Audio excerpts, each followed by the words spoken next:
quiet rural town of Barron, Wisconsin, nestled among the forests and farmland, life seemed as predictable as the seasons. But on an October night in 2018, the unthinkable happened. A 13-year-old girl, Jayme Closs, was violently taken from her home by a man with no criminal history, no known connection to her family, and no apparent motive. The story that unfolded is one of the most harrowing in recent memory, an account of survival, fear, and inexplicable evil. Tonight, we delve deep into the details of this chilling case, where the lines between the ordinary and the unimaginable blur, leaving us to grapple with the disturbing reality that some crimes simply defy explanation.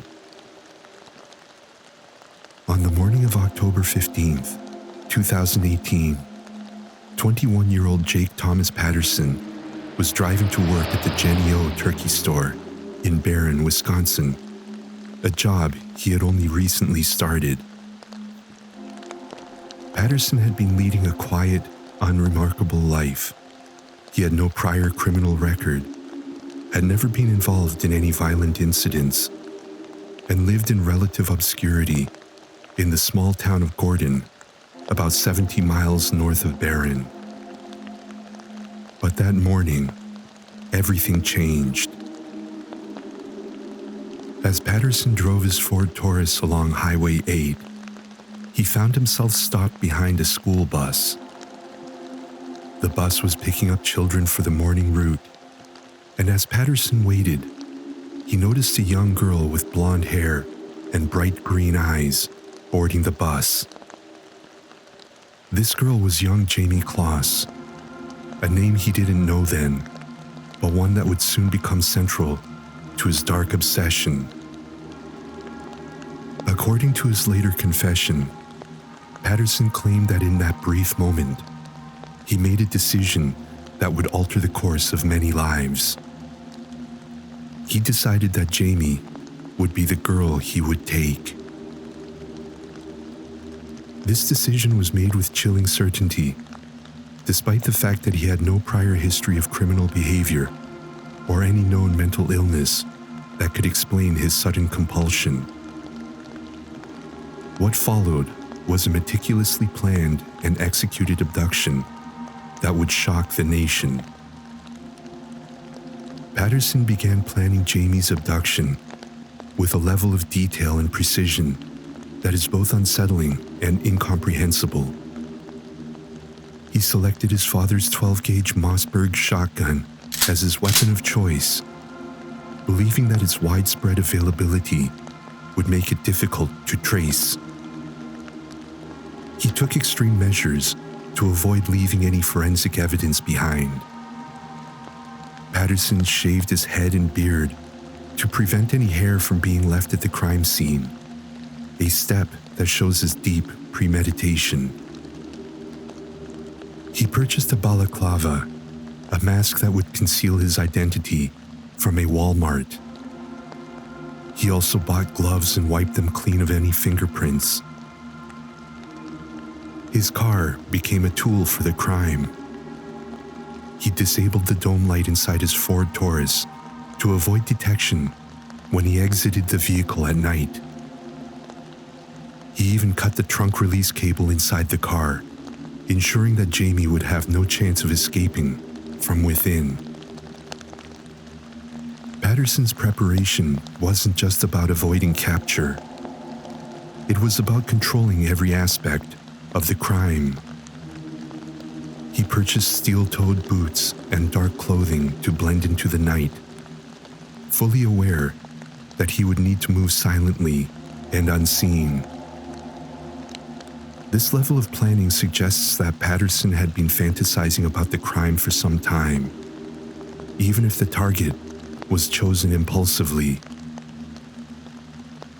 On 2 occasions before the actual abduction, Patterson drove to the Closs family's home. Each time, he was spooked and left without carrying out his plan.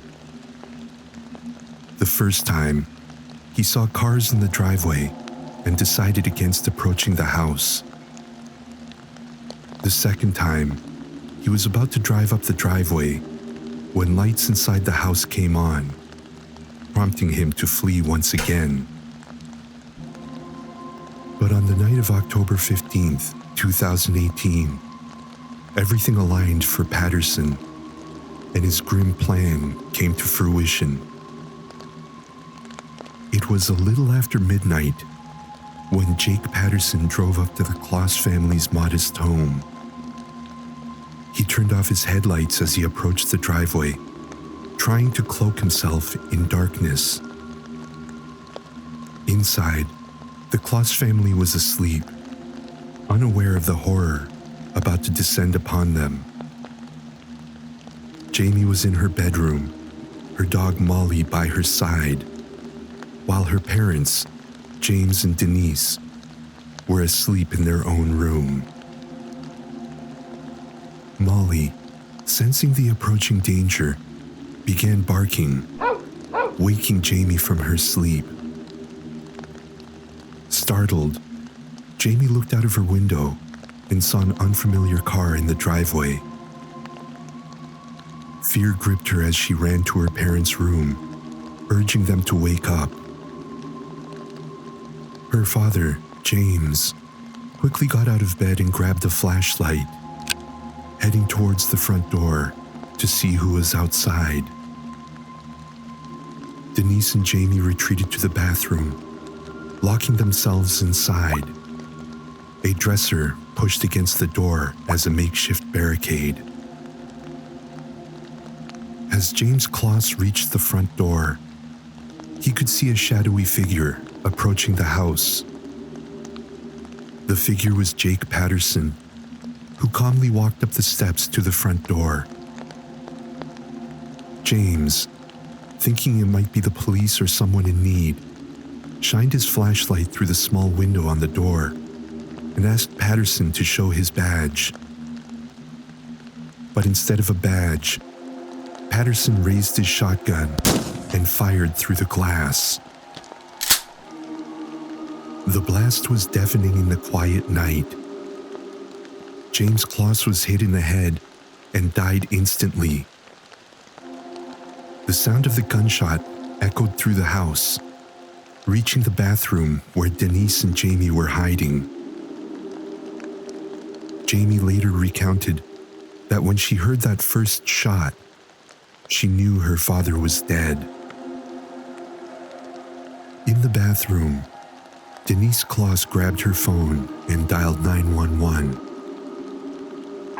She whispered to the dispatcher, explaining that someone had shot her husband and was trying to break into their home. But the dispatcher could only do so much. The local police were already en route, but they would arrive too late. Patterson, unable to force the front door open, pumped another round into his shotgun and blasted through the doorknob. The door swung open, and Patterson stepped inside, carefully avoiding the body of James Closs as he began his search for Jayme. The house was eerily quiet, with every door open except one, the bathroom door. Patterson made his way to the bathroom and began trying to push the door open, but the dresser blocked his efforts. He grew more aggressive, slamming his shoulder into the door repeatedly until it finally splintered and cracked. With a final heave, he broke the top half of the door, allowing him to reach inside and unlock it. Inside the bathroom, Denise Closs held Jayme tightly, shielding her daughter with her own body. But Patterson was relentless.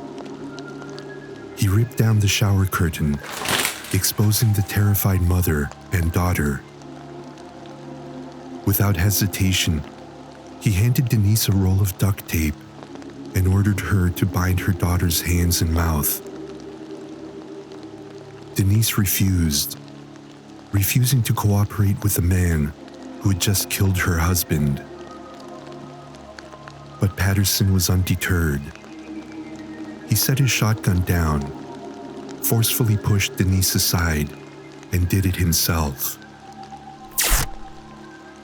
After securing Jayme with the duct tape, Patterson turned his attention back to Denise.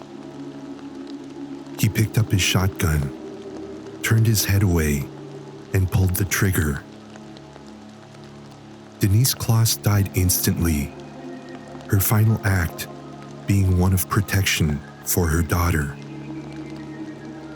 Patterson then picked up the bound and terrified Jayme, carrying her out to his car.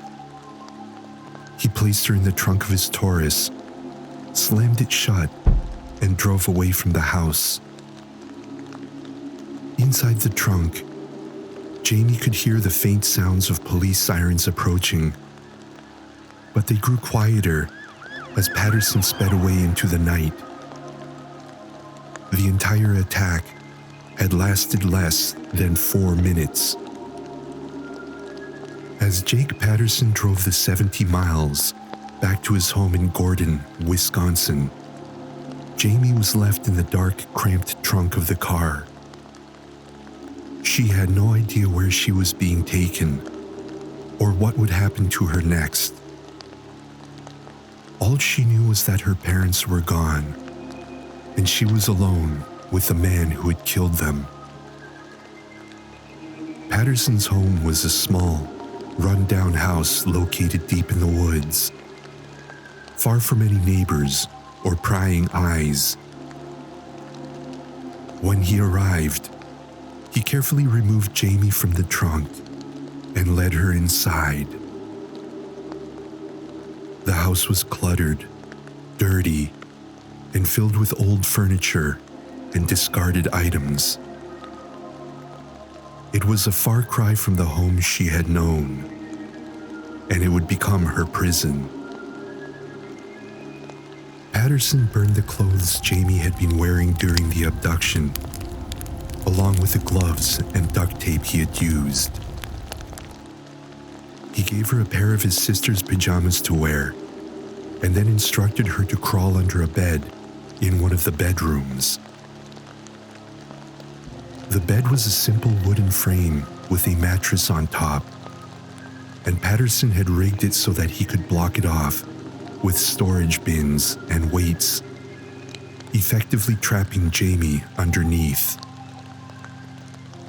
For hours on end, Jayme would lie in the cramped space beneath the bed, with only a pillow and a blanket for comfort.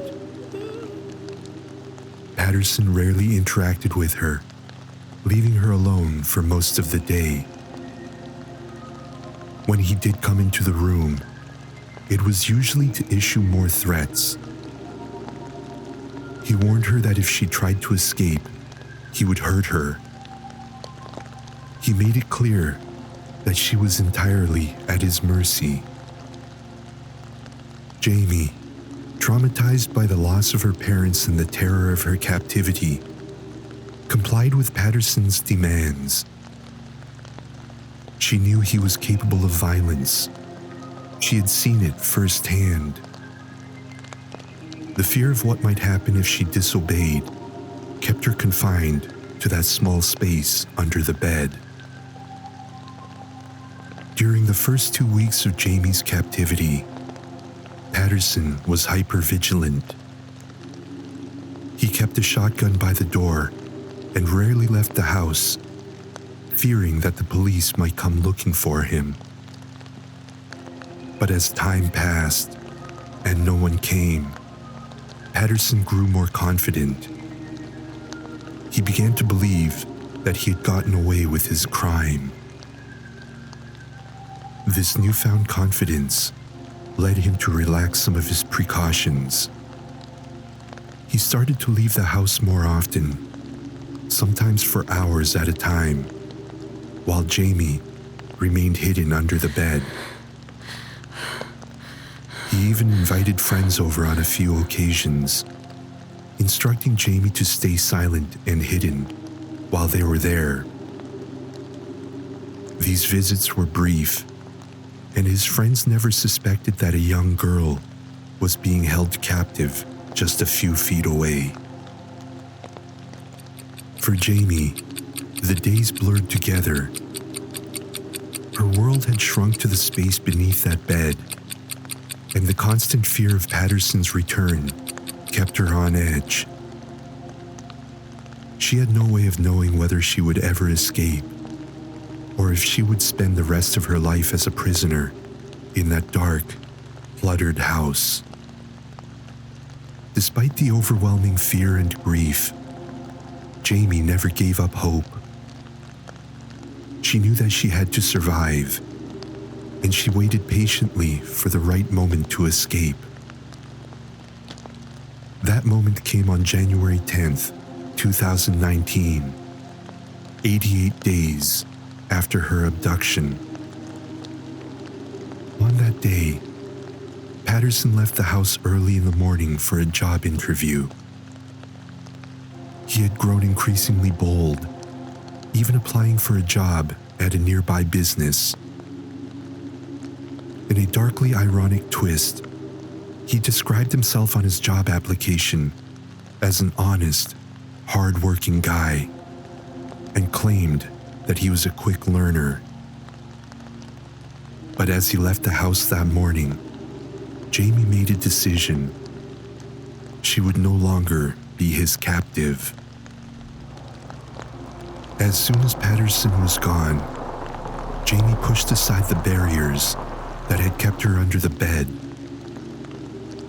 She put on a pair of Patterson's shoes, which were far too big for her and ended up on the wrong feet, but she didn't care. She ran out of the house and into the cold, snowy woods, desperate to put as much distance between herself and her captor as possible. She had no idea where she was or where she was going, but she kept running, driven by the instinct to survive. Eventually, she emerged onto a road where she was spotted by a woman walking her dog. The woman's name was Jeannie Nutter, and she immediately knew something was wrong when she saw Jayme approaching. Jayme was disheveled, wearing clothes that didn't fit, and clearly in distress. She told Jeannie that she was lost and needed help, and when she revealed her name, Jeannie was stunned. She recognized Jayme from the missing person posters that had been plastered all over town. She knew that the girl standing before her was the one the entire nation had been searching for. Jeannie Nutter acted quickly, taking Jayme to a nearby neighbor's house for safety. The neighbors, realizing the gravity of the situation, armed themselves and stood guard at the door while Jeannie called the police. When the authorities arrived, they were initially in disbelief. The idea that Jayme Closs had escaped and was standing right in front of them seemed almost impossible. But it was true. Jayme was finally free. Meanwhile, Jake Patterson returned home from his job interview to find that Jayme was gone. He saw her footprints in the snow leading away from the house, and he panicked. He got back into his car and started driving around the area, desperately searching for her. But it was too late. The police had already been alerted, and they quickly located Patterson's car. When they pulled him over, he didn't resist. He simply told the officers, "I did it." Jake Patterson was arrested and later sentenced to life in prison without the possibility of parole. He will spend the rest of his days behind bars, a fitting end for a man who caused so much pain and suffering. Jayme Closs, despite the horrors she endured, showed incredible strength and resilience. Her escape was nothing short of miraculous, and her courage serves as a beacon of hope in a world where such darkness exists. While the emotional scars will take time to heal, Jayme's story is a reminder that even in the face of unimaginable evil, the human spirit can prevail. The story of Jayme Closs is not just a tale of terror and tragedy. It's also a profound testament to the resilience of the human spirit. It serves as a stark reminder that even when faced with unimaginable horror, the strength to survive and the courage to escape can shine through the darkest of circumstances. It's easy to question why we explore such gruesome events. Stories like Jayme's remind us of the reality that evil can exist in the most unassuming places. But they also highlight something deeper: our shared responsibility to be vigilant and compassionate, to support those who have faced the unimaginable, and to recognize the extraordinary bravery it takes to reclaim one's life from the depths of despair. Jayme's courage in the face of overwhelming fear teaches us that even when we feel trapped and powerless, there is always hope. Her story encourages us to be the voice of reason, the helping hand, and the beacon of support for those who may be struggling in silence. It's a lesson in empathy and resilience, showing us that survival is more than just escaping physical bonds. It's about reclaiming one's identity and life in the aftermath of trauma. As you drift off to sleep tonight, let the sound of the rain remind you that while the world can be a place of darkness, it is also filled with light. Light found in the strength of those who survive, the bravery of those who escape, and the compassion of those who help. Thank you for joining me tonight on Slumber Darkly. Sleep peacefully, knowing that even in the face of unfathomable darkness, there is always a way back to the light. Good night, and sleep well.